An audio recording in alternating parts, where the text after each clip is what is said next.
In this lesson, we're going to talk about power. Now, power is merely the rate at which work is done. The rate at which work is done. Now, that's one definition, but we should remember that work is a force acting through a distance, but is also the transfer of energy. So it's also the rate at which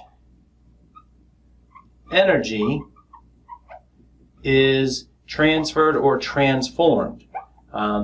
So there's a couple different ways to think about power, but really it's how fast are we using energy? How fast are we doing work? Which leads us to the equation for calculating power. Power is equal to work divided by time. Now, we're going to use that in a few different ways, but let's start with just a problem. So if I have a car that is moving up an incline, some angle theta, and it's moving at a velocity v. So v equals v, theta equals theta, and let's give the mass of the car m, right? Numbers are hard, so let's not deal with numbers. I want to know how much power is required by that car to move up that incline at some speed v. Well, why does it take power at all? Why does it take energy at all? Well, because if we're going to move up this ramp at a constant speed, that means we have to do work against gravity, because gravity is trying to convert our kinetic energy into potential energy. We have to maintain that kinetic energy. We have to put energy into the system. So I've got a car. It's got a mass. It's moving this way, v. How much speed is or how much power is required? Now, if I asked how much energy is required, then I'd have to tell you how high it was driving. But I'm not asking that. So power is work divided by time, but work is equal to force times distance, times the cosine angle between them, but that would be 0 in this case because they're moving the same way. The force the car is exerting is forcing it up the ramp.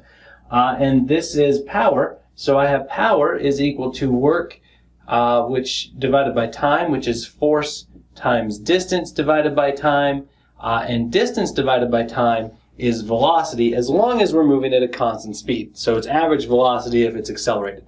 So now I have power is equal to force times velocity. So if I know how much force it takes to get the car to move up the hill, and I do because essentially all I have to deal with is the x component of gravity, so FGX. So this becomes mg times the sine of the angle, sine theta, times v, that equals the power. Now let's talk about the units of that, right? So F is newtons, V is meters per second, and we know a newton times a meter is a joule. That's where our energy comes from, right? Work is joule, divided by time is a second. This is a watt, okay, named for James Watt. So 1 watt